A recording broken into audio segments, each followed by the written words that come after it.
안녕하십니까. 미래신앙과 영성 네 번째 시간입니다. 오늘은 미래성도라는 제목으로 같이 말씀을 나누고자 합니다. 그 미래성도를 선교적으로 좀 풀어내면서 같이 함께 나누고자 합니다. 여러분에게 신앙은 무엇입니까? 신앙이 그저 교회 나와서 즐겁고 또 행복한 것으로 끝이 난다고 한다면 오히려 그것은 신앙의 입문 단계에서 멈춰버린 것일지도 모릅니다. 아니, 신앙의 삶을 시작하지 못했다라고 볼 수도 있습니다. 신앙은 선교적인 방향성을 띄어야 하기 때문입니다. 우리의 신앙이 구원받는 것에서 끝나는 것이 아니라 하나님의 백성으로 이 땅에 하나님의 나라를 바라보며 또 회복해가며 살아야 하기 때문입니다. 그래서 신앙의 삶은 과거나 현재나 미래나 다 선교적인 방향으로 흘러갑니다. 미래신앙을 이야기하며 선교적인 방향으로 풀어내는 이유는 우리의 신앙의 잃어버린 방향성을 다시 한번 찾아보고 그 원리와 의미를 깨달을 때 어떻게 살아야 할지 우리의 신앙의 삶이 보이기 때문입니다. 과거에 멈춰있던 신앙이 어떻게 살지를 고민하며 삶으로 뛰어들게 될 때 그때 우리의 신앙이 여러분 미래로 향하게 될 것입니다. 그래서 우리가 하나님의 선교를 알아야 하는데요. 하나님의 선교의 구조를 보면 선택하시고 구속하시고 그리고 언약 관계에서 자신과 함께하는 그 백성들을 통해 모든 열방이 복을 받게 한다는 것, 그것입니다. 그런데 이러한 목적에서 하나님은 인간에게 어떠한 반응을 요구하십니다.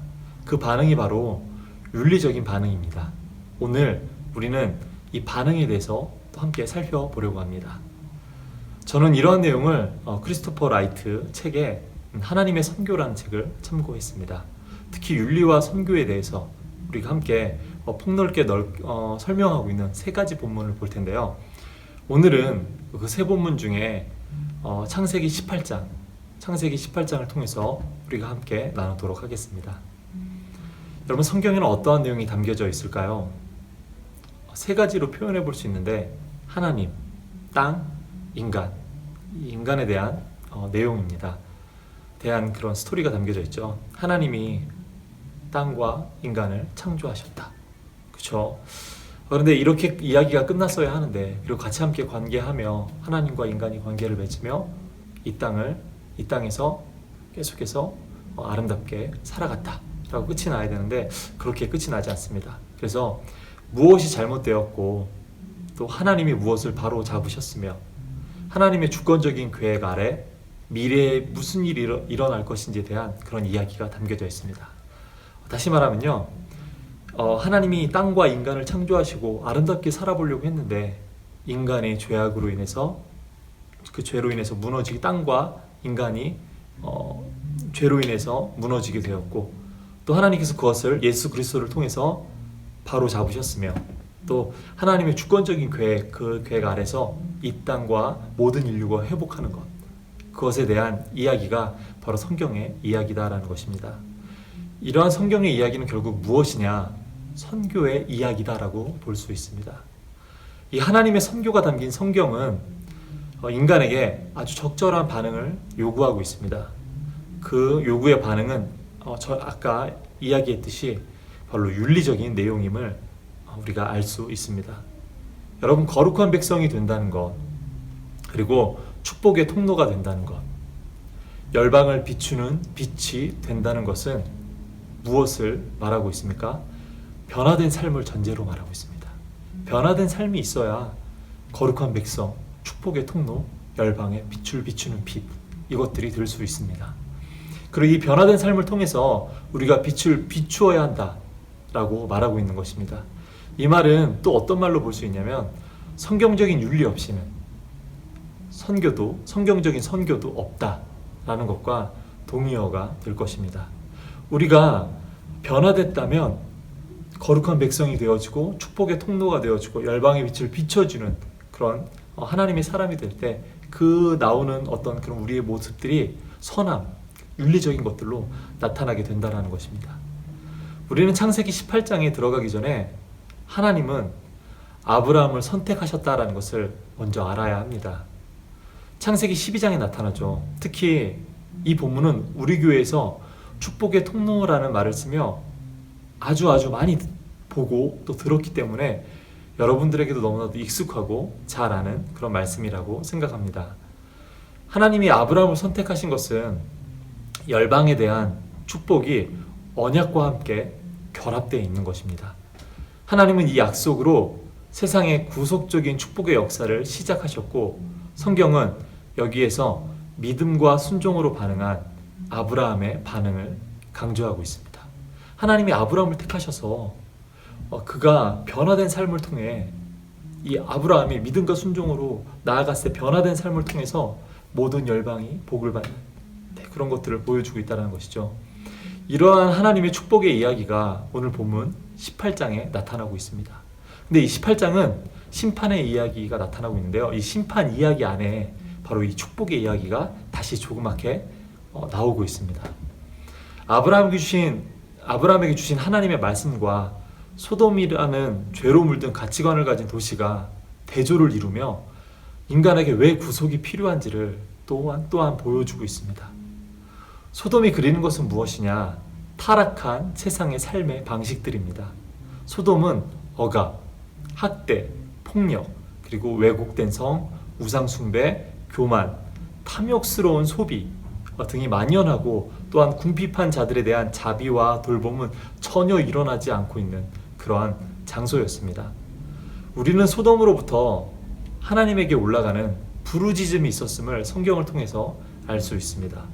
이 말은 억압이나 침해를 당하고 있는 사람들의 고통이나 그들의 외침, 울부짖음, 도움을 청하는 부르짖음, 그것들을 나타내고 있습니다.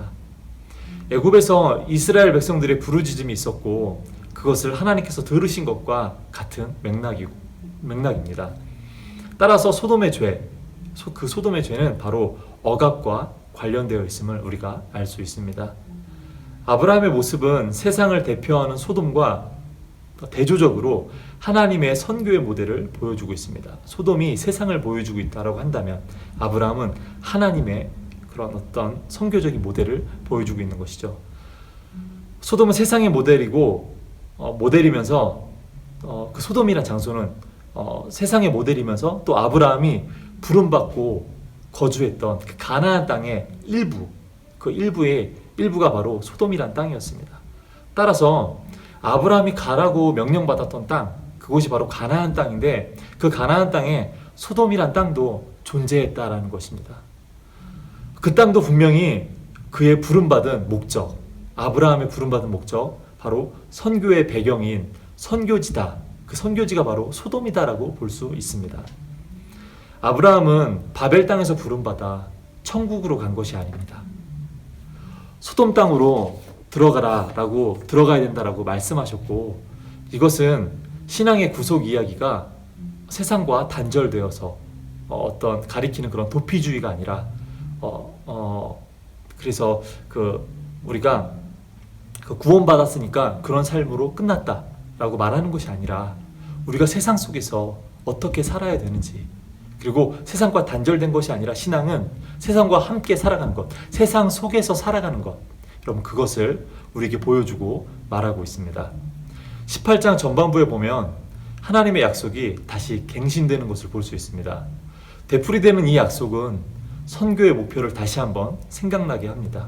하나님은 악한 사회에 심판을 내리시는 그런 도중에도 잠시 멈춰서서 모든 열방을 복주시겠다라는 자신의 그런 목적을 다시 한번 확인시켜 주고 계십니다. 그리고 그러한 목표의 중심인 아브라함과 사라, 이 두 부부에게 찾아오셔서 소돔의 심판 이야기를 은밀하게 말씀하고 있습니다. 이때 하나님은 어떠한 반응을 원하셨을까요? 그리고 아브라함은 어떤 반응을 보입니까? 아브라함은 바로 이때 중보기도를 시작합니다. 범죄한 자들을 바라볼 때 화가 나고 망해버렸으면 좋겠다, 이렇게 바랄 것 같은데, 아브라함은 망해라가 아니라 오히려 그들을 위해 중보하는 모습을 보여줍니다. 이 대화의 모습은 중동 지역에서 흥정하는 그런 시장의 이미지로 나타납니다.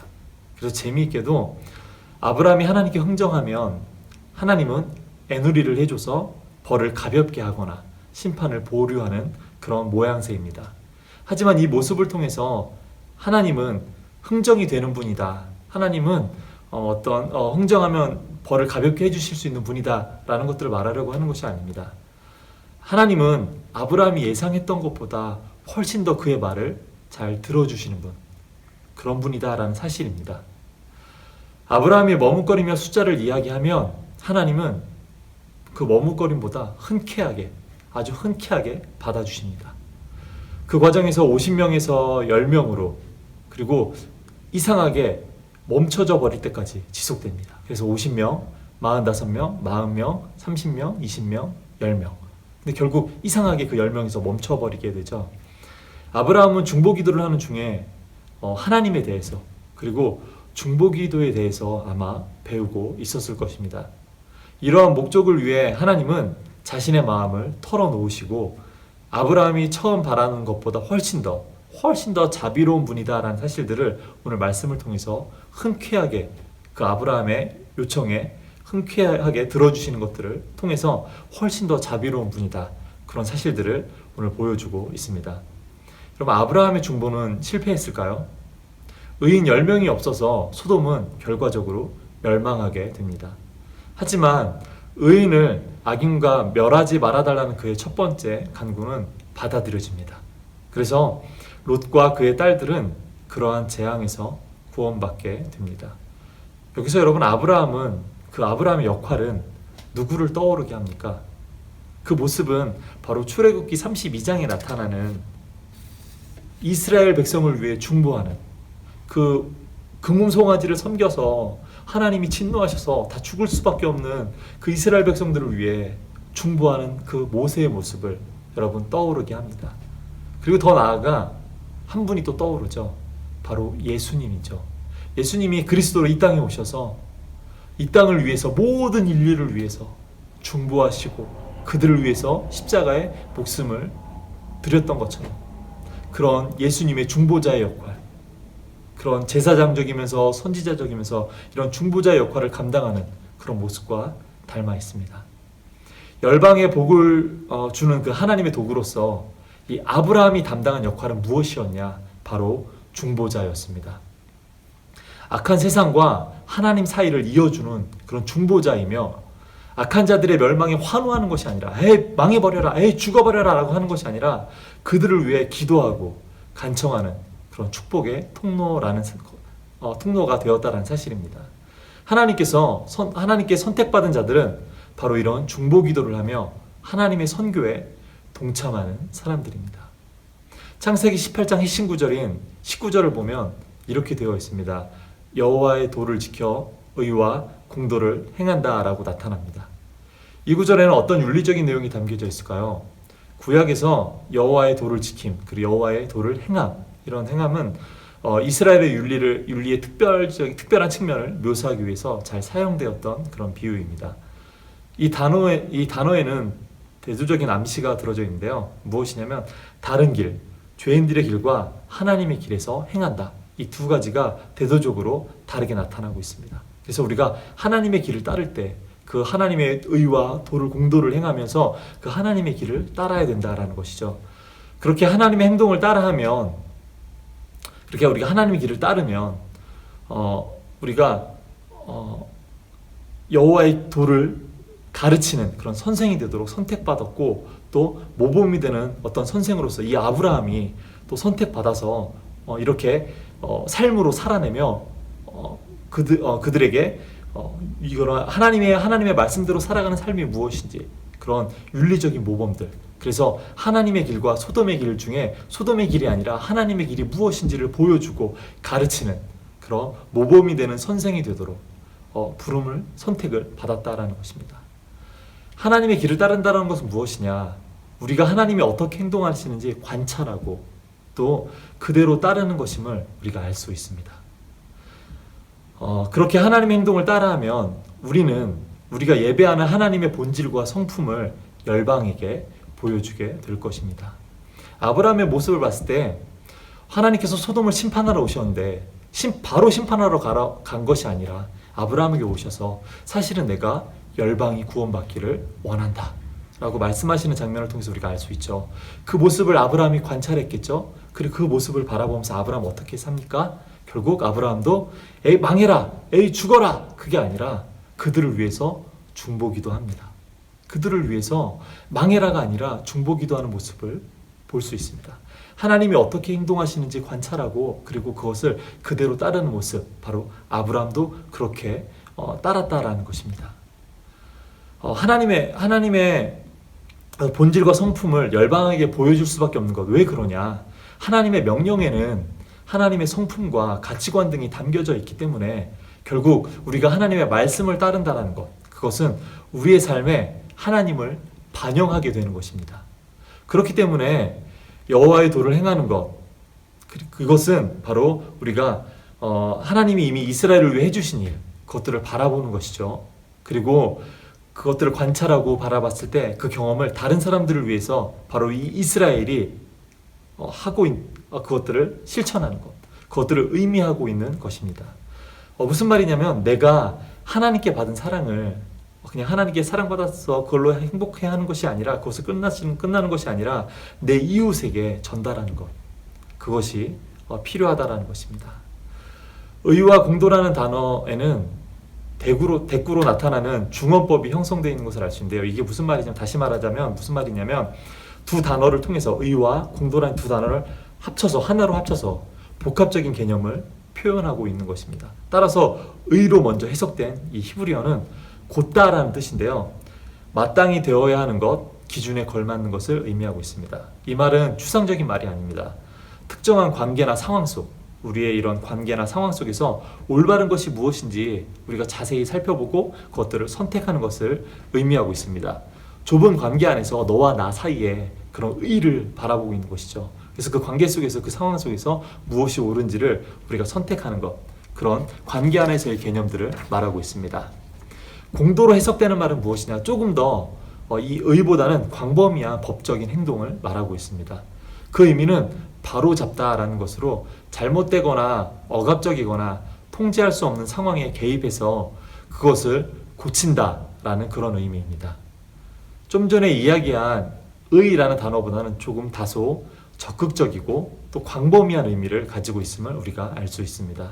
그리고 이 두 단어에는 어떤 성찰해서 깨닫는 어떤 그런 개념들이 아니라 실제로 행하는 것, 그런 추상명사가 아니라 구체적인 명사들로 나타나고 있습니다. 아브라함은 여호와의 도를 윤리적으로 가르치고 의와 정의를 행하는 그 과정을 시작할 뿐만 아니라 또 그것들을 모범으로 보이며 사람들이 계속해서 알려야 했습니다. 이러한 아브라함이 오늘 본문을 통해서 배운 것이 여러분 무엇일까요? 우리는 자주 오늘 본문을 통해서 죄악이 가득한 그 성들에 대한 하나님의 심판, 거기 심판에만 초점을 맞추곤 합니다. 하지만 하나님이 오늘 아브라함에게 알리고자 하시는 것은 하나님은 억압당하는 자들의 고난에 관심을 갖고 계신다라는 그런 사실입니다. 하나님이 소돔을 살펴보는 행동을 취하신 것은 소돔의 섬뜩한 그런 죄뿐만이 아니라 그 희생자들의 항변과 부르짖음 때문이었습니다. 아브라함이 가르쳐야 하는 여호와의 도는 억압받는 자들을 위해, 그리고 억압하는 자들을 반대해서 의와 정의를 바로 행하는 것입니다. 우리가 그 심판받을 자들을 위해서 중보기도를 또 해야 하는 것, 그것뿐만 아니라 또 그들을 위해서 그들에게 억압받는 자들을 위해서 우리가 의와 정의를 또 행해야 된다라는 것입니다. 이것이 소극적으로 봤을 때 또 적극적으로 봤을 때 그렇게 볼 수 있는 것들입니다. 여기서 우리는 하나의 구조를 살펴봐야 합니다. 하나님은 아브라함을 선택하십니다. 그리고 그 선택에는 하나님의 요구가 있습니다. 바로 삶에 나타나는 그런 윤리적인 것입니다. 바로 이것이 선교와 이어진다라는 것입니다. 하나님이 아브라함을 선택하신 것은 하나님의 성품을 윤리적으로 나타내는 공동체를 만들기 위함이었습니다. 그리고 그것은 열방을 축복하시는 하나님의 선교로 이어지고 있는 것입니다. 여러분, 선택은 단순히 구원론적인 것이 아니라 선교학적인 것으로 봐야 한다는 것입니다. 우리가 선택받은 것은 우리가 구원받고 땡이다 라고 하는 것이 아니라, 그리고 내 주변에 이 교회에서만 우리가 살아가는 것이 아니라 이 교회 밖에에도 이 세상 가운데 정말 이 소돔과 같은 이 땅 가운데 속에서도 우리가 선교학적으로 나타나 우리의 구원이 윤리적으로 하나님의 선함으로 또 나타나서 이 땅 가운데 그렇게 선한 일들을 감당하며 윤리적으로 나타나는 그 일들을 감당하며 우리가 하나님의 백성으로 이 세상에 빛을 비추며 살아가야 된다라는 것입니다. 그래서 그러면 우리의 착한 일 그리고 여러분 선한 일을 하는 것 중요할까요? 중요하지 않을까요? 네, 아주 중요합니다. 아주 중요합니다. 성경적 윤리 없이 성경적인 선교는 없기 때문입니다. 그런데 여러분 중요한 것이 있습니다. 선택 이후에 이 윤리가 등장한다는 것입니다. 우리는 선택하셔서 우리를 훈련시키시고 하나님이 그렇게 또 은혜로 그 삶을 이끌어주고 계십니다. 우리는 그 과정 가운데 있으며 우리 안에 선함이 없음을 솔직하게 하나님 앞에 고백하고 하나님의 은혜 가운데 그 맡겨진 선교적인 삶을 감당하기 위해 여러분 살아내야 한다라는 것입니다. 우리는 우리 안에는 선한 것이 없기 때문에 누군가에게 선한 의도를 또 선한 행동을 할 수 있는 그런 것들이 참 부족합니다. 우리는 은혜를 받아야지만 그 일들을 또 감당하는 사람들입니다.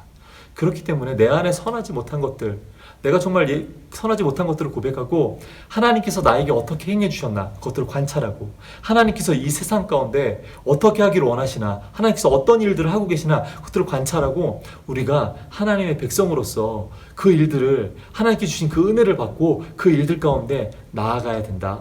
그런 선교적인 삶을 감당해야 된다. 살아가야 된다라는 것입니다. 여러분 그렇게 되면 때로 그들의 악한 행동과 말 때문에 분노가 일어나기도 합니다. 망했으면 좋겠다 라고 그렇게 생각할 수도 있습니다. 그렇게 말할 수도 있지만 오히려 그들을 위해서 우리가 어떻게 됩니까? 먼저는 중보기도해야 합니다. 그리고 하나님의 은혜로 우리는 더욱더 하나님의 성품이 보여주시는 그 길을 따르며 그들 가운데 선함과 따뜻함과 아름다움으로 여러분 나아가야 합니다. 그때 우리의 삶에 하나님의 성품이 빚어내는 윤리적인 길로 여러분 우리가 나아갈 수 있을 것입니다. 그 삶이 관계 속에서 소극적으로 일어나기도 하지만 때로는 불의를 바로 고치기 위해서 적극적인 행동으로 나타나기도 해야 한다라는 것입니다. 여러분 그때 우리는 하나님의 선교가 삶에 새겨지는 선교적인 삶을 여러분 살아가게 될 것입니다. 우리의 신앙은 이렇게 선교로 향해서 나아가야 합니다. 우리의 삶은 하나님을 계속해서 관찰해서 보고 또 하나님께서 우리에게 어떤 은혜를 주셨나 하나님께서 우리를 얼마나 사랑해 주셨나를 관찰하며 나아갈 때 계속해서 우리는 세상을 향해서 중보하며 또 세상을 향해서 우리가 선하고 또 하나님의 아름다운 의도를 이 선하게 이 땅을 창조하셨던 그 하나님의 의도를 드러내며 여러분 살아가야 할 것입니다. 우리에게 맡겨진 일은 바로 그런 일들입니다.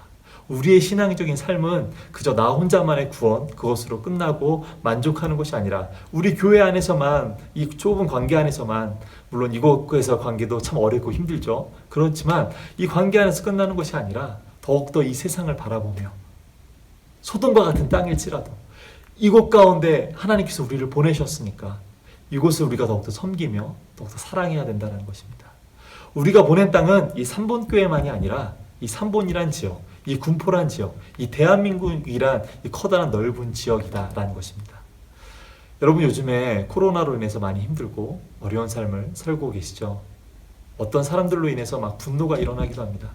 때로는 어떤 이야기들로 인해서 좀 조심 좀 하시지라는 마음에 막 애가 타고 안타깝고 막 때로는 분노가 일어나기도 합니다.